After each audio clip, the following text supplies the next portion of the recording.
우리 신앙의 연조가 있고 또 경건하신 분들은 이미 사순절이 들어가면서 특별한 신앙의 일들을 시작하신 분들도 계실 겁니다. 어떤 분들은 금식을 시작하셨고요. 또 어떤 분들은 경건함으로 내가 이 사순절 기간에 주님 앞에 이것으로 더 가까이 나아가리라 기도하며 말씀으로 더 힘쓰는 분들도 있습니다. 그리고 예수님께서 고난받으신 것 나도 조금이라도 동참하리라 해서 이 사순절 기간 동안에 절제하고 그리고 참는 것으로 인내하는 것으로 특별한 일을 갖고 계신 분들도 있습니다. 이 사순절 기간에 우리가 신앙의 아주 특별한 일들을 나의 삶 가운데 가질 때 우리가 꼭 기억할 것은 그 모든 중심에는 예수 그리스도가 계신다라는 겁니다. 사순절은 예수 그리스도께서 공생의 마지막 시기에 겪으신 그 고난을 통하여서 우리에게 사랑을 보여주셨고 우리에게 구원을 이루어 주셨는데 그것을 기억하고 새기고 기념하는 절기입니다. 그리고 이 사순절 기간에 예수 그리스도의 고난을 우리가 기억할 때 이 예수 그리스도가 그 중심에 있어야만 우리가 때로는 금식하고 우리가 때로는 더 경건함에 힘쓰고 우리가 때로는 더 절제함에 있어서 그 진짜 의미가 살아나게 되어집니다. 여러분, 우리 신앙에서 예수 그리스도가 정말 중요합니다. 예수 그리스도가 우리 신앙의 중심에 있습니다. 우리의 모든 신앙의 역사는 예수 그리스도를 통하여 이루어졌고 이루어질 것입니다. 사실 예수님과 함께 있던 제자들이 제일 먼저 이것을 경험했습니다. 여러분, 예수님의 제자들은 다 유대인들이었습니다. 그들이 유대인이었다 하면 그들은 어려서부터 성경을 배웠고 어려서부터 하나님을 아는 사람이었다라는 것을 뜻합니다. 그들은 말씀을 알고 있었고 하나님, 정확히는 성부 하나님을 알던 사람들이었습니다. 그런 이들이 예수님을 만납니다. 그리고 이들에게 새로운 것이 열립니다. 이들이 예전에는 성부 하나님만 알았는데 이제는 성부, 성자, 성령의 삼위일체 하나님을 알게 됩니다. 이들이 예전에는 하나님은 진노하시고 우리를 심판하시는 분이라는 걸 알고 있었는데 이제는 우리를 위하여 모든 것을 다 내어주시는 사랑의 하나님이라는 것을 알게 됩니다. 이들이 예전에는 하나님은 저 하늘 높이 계시고 우리와 멀리 떨어져 계신 고귀하신 분이라고 생각했는데 그 하나님이 나에게 직접 다가오셔서 내 옆에 친히 계시는 분이라는 것을 알게 됩니다. 어떻게 알게 되었느냐? 바로 예수 그리스도를 통해서입니다. 예수 그리스도께서 성자 하나님이라는 것을 알게 되면서 삼위일체 하나님을 깨닫게 되고 예수 그리스도께서 우리를 구원하시기 위하여 저 하늘에서 이 땅에 내려오셨다는 것을 알게 되면서 하나님이 나에게 다가오시는 분이라는 것을 알게 되고 예수 그리스도께서 생명까지 내어주시는 그 모습을 보면서 주님은 나를 위하여 모든 것을 다 내어주시는 사랑을 하는 분이시구나, 이걸 깨닫게 되어진다는 겁니다. 예수님의 제자들은 예수님을 통하여서 그들의 신앙의 모든 것을 깨닫고 그들의 신앙의 모든 것을 실감하고 이게 진짜라는 것을 인정하게 되었습니다. 그래서 예수님은 우리의 신앙에 있어서 정말 중요한 분이십니다. 그리고 예수님을 향한 우리의 믿음의 고백은 바로 이것이 나의 것이고 오늘 나에게 일어나는 진짜 일이라는 것을 나타내는 겁니다. 사순절에 우리 믿음의 선배들은 이 믿음의 고백을 했습니다. 예수 그리스도께서 우리에게 이루신 일을 통하여서 내 마음 가운데 이루어진 그 믿음의 고백을 드리는 사람이 되었더라는 겁니다. 그리고 오늘 우리는 이 똑같은 고백을 매 예배 때마다 드립니다. 오늘 예배 시작에 우리는 믿음의 고백을 했습니다. 아마도 내가 의식하지 못하고 매 예배 때마다 습관적으로 했기 때문에 내가 했나? 라고 생각할 수 있지만 여러분, 오늘 예배 시작에 우리는 믿음의 고백을 했습니다. 나는 전능하신 아버지 하나님 천지의 창조주를 믿습니다. 바로 사도신경의 고백을 통하여서 우리는 믿음을 하나님 앞에 아뢰었다라는 겁니다.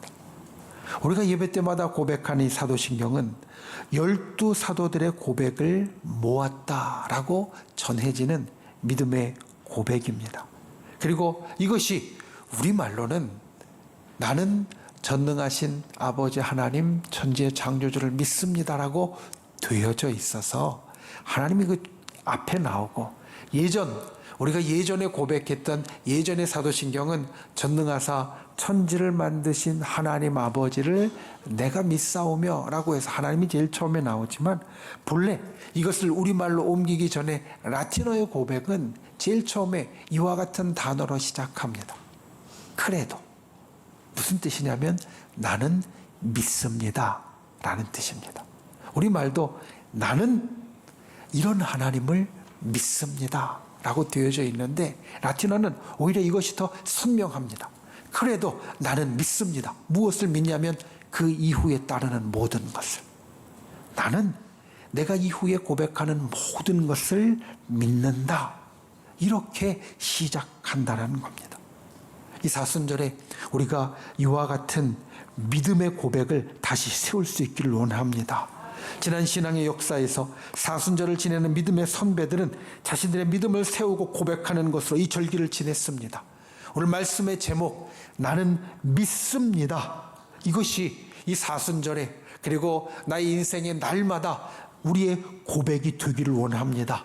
이 사순절의 절기를 통하여서 우리 모두가 믿음을 굳건히 세우는 귀한 역사가 있기를 예수님의 이름으로 축원을 드립니다.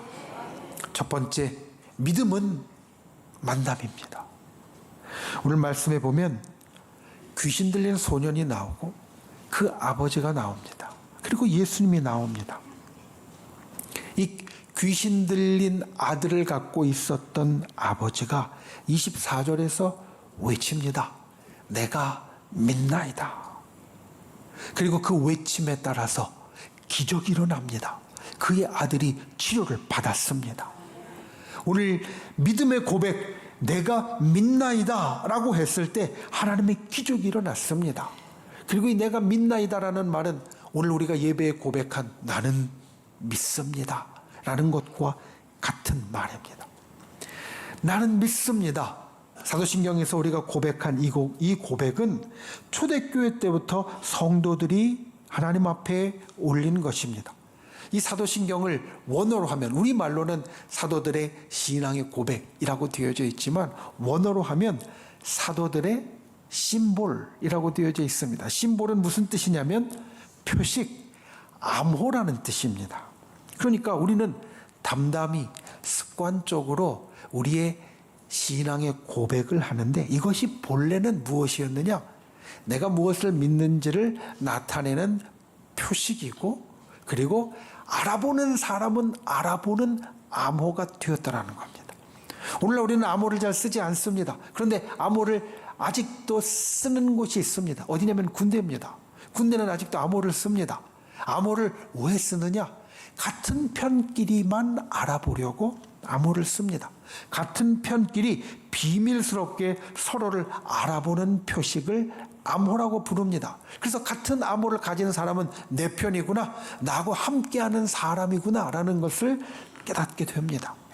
그런데 우리가 믿음의 고백을 하는 것이 초대교회 성도들은 암호라고 불렀습니다. 참 재미있지 않습니까? 의미 깊지 않습니까? 우리 신앙인은 같은 암호를 가진 사람이라는 말입니다. 그리고 이 같은 암호를 가질 수 있는 이유, 같은 암호를 갖는데 가장 중요한 것이 바로 만남입니다. 예수 그리스도를 만나는 것. 우리가 예수 그리스도를 만났기에 우리는 같은 표식, 같은 암호를 가진 사람이 되었다라는 겁니다. 성경에 보면 예수님을 만난 많은 사람들이 나옵니다. 그리고 그 많은 사람들은 예수님을 만나고 놀라운 변화를 겪습니다. 그 인생이 바뀌게 되어집니다. 요한복음에 보면 사마리아 성에 사는 한 여인이 있었습니다. 그 여인은 사실 그의 삶이 좀 부끄러운 사람이었습니다. 그래서 사람들을 피해 다녔습니다. 사람들을 두려워했습니다. 예수님이 그 성의 우물가에 가 계셨던 시간이 한낮 아주 볕이 뜨거운 시간, 더울 때였습니다. 사람들은 움직이지 않을 때였습니다. 그런데 이 여인은 사람들의 눈을 피해서 도망하고자 그 시간에 우물가에 나왔다가 예수님을 만납니다. 예수님을 만나고 예수님과 이야기를 나눈 후에 이 여인의 인생은 완전히 바뀌게 됩니다. 아주 놀라운 변화가 생깁니다. 그때 한낮에 물을 길러 나왔던 이유가 사람들을 피해 다니려고 했던 것인데, 이제 이 여인은 사람들을 피하는 여인이 아니라 사람들을 찾아가는 여인이 됩니다. 예수님을 만나고 나서 이 여인은 집집마다 찾아가서 문을 두드리면서 내가 메시아를 만났다, 내가 구세주를 만났다라고 소리치고 먼저 말을 거는 사람이 되었습니다. 예전에는 두려움에 사람들을 피했고, 예전에는 부끄러움에 사람들과 말을 나누지 않았지만, 이제는 먼저 찾아가서 소리치고 만나고 이야기하는 사람이 되었다는 겁니다. 예수님을 만나고 이 여인의 인생이 바뀌었습니다. 성경에 많은 사람들이 예수님을 만나고 그의 인생이 바뀌었습니다. 우리의 믿음에서 이 만남이 그래서 중요합니다. 만남이 있어야 진짜 믿음을 고백할 수 있기 때문입니다. 만남이 있어야 우리의 믿음과 우리의 인생에 큰 변화가 생기기 때문입니다. 왜냐하면 만남은 무엇으로도 바꿀 수 없는 경험이기 때문에 그렇습니다. 여러분, 우리는 만남을 통하여서 진짜를 경험합니다. 오늘 말씀에 나오는 아버지가 바로 그것을 우리들에게 전해줍니다. 예수님을 찾아올 때 이미 이 아버지는 예수님을 아는 사람이었을 겁니다. 예수라는 사람이, 예수라는 분이 병도 고치시고 귀신도 쫓아내시고 기적을 일으키신다, 사람들이 하는 말을 이 아버지는 알고 있었을 겁니다. 그래서 찾아왔던 겁니다. 예수님을 알았습니다. 그런데 예수님을 만나기 전에 이 아버지가 알았던 것은 그냥 소문이었고 사람들의 이야기였습니다. 그리고 다르게 이야기하면 남의 이야기였습니다. 그런데 예수님을 만나니 어떻게 되어졌느냐? 이제 나의 이야기가 됩니다.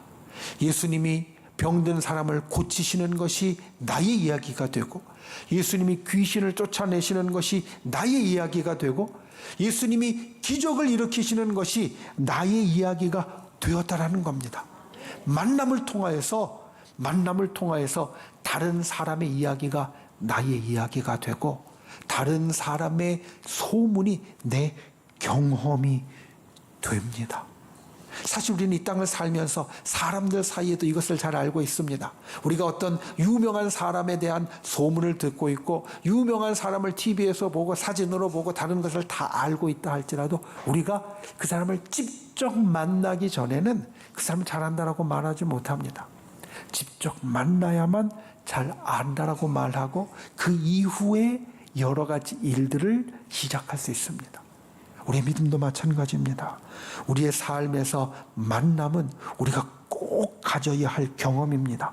예수님을 만나는 경험이 있어야 우리가 말씀을 통하여, 목사님을 통하여, 그리고 다른 사람을 통하여 듣던 것이 나의 일이 됩니다.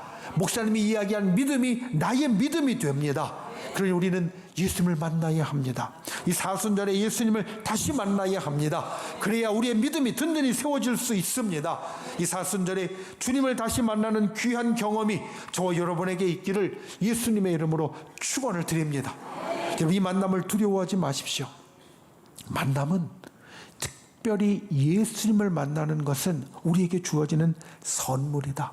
성경은 이렇게 말합니다.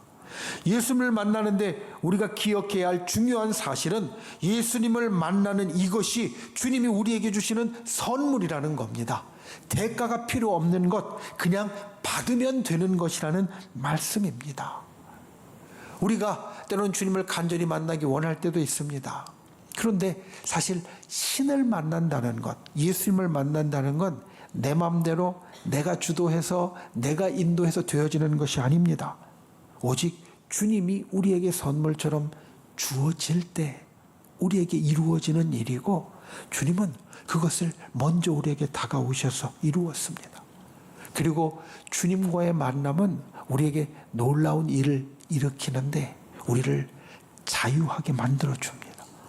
주님을 만날 때 우리는 죄로부터 자유로워지고, 주님을 만날 때 우리는 죽음으로부터 자유로워지고, 주님을 만날 때 우리는 인간의 한계로부터 자유로워집니다.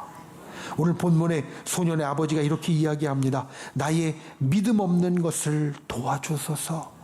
내가 믿음이 있는 줄 알았는데 지금 내게 믿음이 없고 믿음이 부족하고 믿음보다 두려움이 더 크지만 내가 선물처럼 주님을 만났기에 주님이여 나를 도와주소서. 선물처럼 나에게 이 모든 힘들고 어렵고 병들고 귀신 들리는 것으로부터 자유함을 주옵소서. 이 아버지는 이렇게 외치고 있다라는 겁니다. 여러분, 만남은 선물입니다. 우리가 그냥 받으면 되는 겁니다. 이 사순절에 그와 같은 만남의 역사가 있기를 예수님의 이름으로 축원을 드립니다. 만남은 경험입니다. 만남은 다른 사람의 이야기를 나의 이야기로 만드는 역사입니다. 만남은 선물이고 만날 때 우리는 자유로워집니다. 우리가 이 사순절에 그와 같은 예수님을 다시 만나고 나의 진짜 믿음을 이루는 귀한 역사가 있기를 예수님의 이름으로 축원을 드립니다. 두 번째, 믿음은 신뢰입니다. 여러분, 신뢰에서 중요한 것은 이것이 굉장히 굳은 마음이라는 겁니다. 영어에 믿는다라는 표현, believe라는 말이 있습니다. I believe, 나는 믿는다라는 것인데 사실 이게 조금 넓은 뜻을 가지고 있습니다. 우리가 굳은 마음을 가지고 하나님을 믿는다라고 할 때도 I believe, 믿는다라고 말합니다. 그런데 우리가 나는 그렇게 생각해, 그렇게 될 거야 라고 할 때에도 I believe라는 말을 영어에서는 씁니다. 나는 네가 좋은 사람이 될 거라고 생각해. 나는 네가 분명히 잘 될 거라고 생각해. 그때도 believe라는 말을 쓰거든요. 그러니 이 믿음이라는 말은 어떻게 보면 좀 넓은 뜻이라고 할 수 있는데 거기에 신뢰라는 말로 바꾸게 되어지면 이 넓은 것이 확 좁아집니다. 어떻게 좁아지느냐? 내가 그렇게 생각해. 내 의견은, 내 추측은 이래라는 것이 거기에서는 이제 떨어져 나가게 되어지고 내가 진짜 굳게 믿어라는 것만 남게 된다는 겁니다. 여러분, 믿음은 신뢰입니다. 신뢰는 확실한 것입니다. 움직일 수 없는 것입니다. 굳은 마음입니다. 흔들리지 않고 의심하지 않는 마음입니다. 추측하거나 생각하는 것이 아니라 이미 굳어진 것입니다. 여러분, 이게 믿음이라는 것을 우리는 꼭 기억해야 됩니다. 오늘 이 소년의 아버지가 그것을 경험했습니다. 우리가 오늘 23절과 24절 말씀을 보았는데 22절에 소년의 아버지가 예수님께 이렇게 이야기합니다. 예수님, 무엇을 하실 수 있으시면 나를 좀 도와주옵소서. 사실 예수님께 도움을 얻으려고 이 소년의 아버지가 찾아왔는데 예수님께서 분명히 무언가는 하실 수 있다라는 생각으로 예수님을 어렵게 찾아왔는데 그의 이야기가 그의 마음에 있는 그것을 그대로 드러냈습니다. 주님이 무언가는 하실 수 있다라고 내가 생각합니다. 그러니 무엇으로든지 나를 좀 도와주세요. 그런데 예수님이 이렇게 이야기하십니다. 오늘 23절 말씀입니다. 그건 믿음이 아니다. 믿음은 능히 하지 못할 일이 없다고 굳게 믿는 것이다. 무엇이든지 하실 수 있으면 좀 해주세요. 이게 믿음이 아니라 능히 하지 못하실 일이 없다라고 굳게 마음 먹는 것이 믿음이다. 예수님은 이렇게 이야기하신다는 겁니다. 그래서 그 말을 듣고 이 소년의 아버지가 말을 바꿉니다. 내가 믿습니다. 내가 믿습니다. 여러분, 믿음은 굳은 마음입니다. 믿음은 추측이나 생각이 아니라 흔들리지 않는 굳은 마음입니다. 그리고 이 굳은 마음을 갖게 되는 이유가 있습니다. 그것은 우리가 예수님을 만났기 때문입니다. 여러분, 신뢰는 둘 사이에 인격적인 관계가 있어야만 생기는 겁니다. 내가 인격적으로 친하지 않은 알지 못하는 사람은 우리가 사실 신뢰한다고 말하기가 어렵습니다. 내가 그 사람을 알아야, 그리고 그 사람과 관계가 있어야 우리는 신뢰한다라고 말합니다. 오늘 소년의 아버지가 예수님을 만났습니다. 그리고 예수님과 인격적인 관계를 시작했습니다. 그래서 그는 신뢰를 외칠 수 있었다라는 겁니다. 여러분, 우리는 주님을 만난 사람입니다. 믿으십니까? 오늘 우리가 이 자리에서 예배하는 것은 이미 주님을 만났기 때문에 오늘 또 주님을 보기 원하는 겁니다. 그러면 굳은 신뢰를 갖는 분이 되시길 바랍니다. 믿음은 흔들리지 않는 굳은 마음입니다. 이사야서 7장 9절 우리에게 이렇게 말씀합니다. 너희가 믿지 아니하면 정령이 굳게 서지 못하리라. 다른 말로 하면 너희가 믿으면 정령이 굳게 서리라. 우리에게 이렇게 말씀하고 있다는 겁니다. 나는 믿습니다. 내가 믿습니다. 이렇게 고백한다면 절대 흔들리지 않는 분들이 되시기 바랍니다. 굳은 마음을 갖는 분들이 되시기 바랍니다. 믿음이라는 말에 어울리는 확고한 마음을 갖는 분들이 되시기를 바랍니다. 이 사순절에 이와 같은 굳은 마음, 굳은 믿음이 저와 여러분에게 더욱더 든든하게 세워지는 역사가 있기를 예수님의 이름으로 축원을 드립니다. 이 신뢰에 우리가 생각해야 할 또 한 가지 중요한 것이 있습니다. 그것은 이 신뢰가 어떻게 우리 눈에 보여지는가라는 겁니다. 믿음, 신뢰, 우리 속에 있는 겁니다. 속에 있는 것은 사실 우리 눈으로 보기에 금방 나타나지 않습니다. 사랑이 이와 같습니다. 우리는 사랑한다는 것, 우리 마음에 품은 것을 알지만 그 사랑을 눈으로 보려면 내가 사랑하는 그 모습, 태도, 나의 말이 있어야만 됩니다. 그래야 내 마음속에 있는 사랑을 볼 수 있습니다. 신뢰도 마찬가지입니다. 내 속에 신뢰가 있을 때 그것을 어떻게 드러낼 수 있는가, 보여질 수 있는가, 우리 이걸 고민해 보아야 합니다. 내가 예수님을 신뢰한다면, 예수님을 신뢰하는 사람은 나를 예수님께 맡깁니다. 나를 예수님께 내어드립니다. 내가 움켜쥐려고 하지 않고 예수님께 맡깁니다. 그런데 예수님을 신뢰하지 못하는 사람은 내가 움켜쥐려고 합니다. 내가 가져오려고 합니다. 내가 눈치 보면서 어떻게든지 붙잡으려고 합니다. 여러분, 이 모습은 신뢰하는 모습이 아닙니다. 그러니 우리가 예수님을 신뢰한다면 이 신뢰의 모습을 가진 분들이 되시기를 바랍니다. 신뢰는 맡기는 겁니다. 신뢰는 내어드리는 겁니다. 우리가 예수님을 굳게 신뢰하고 예수님께 나를 내어드릴 수 있는 귀한 분들이 되시기를 예수님의 이름으로 축원을 드립니다. 믿음은 신뢰입니다. 신뢰는 굳은 마음이고 신뢰는 맡기고 내어주는 것이다. 우리가 이 사순절 기간 이와 같은 믿음의 역사를 이루어갈 수 있기를 예수님의 이름으로 축원을 드립니다. 말씀을 맺습니다. 우리는 오늘 믿음의 고백에 대해서 이야기를 합니다. 초대교회에서 오늘날의 사도신경과 같은 믿음의 고백이 일어났던 장소는 어디였냐면 바로 세례를 받을 때였습니다. 세례를 받을 때 우리 초대교회 믿음의 선배들은 나는 믿습니다.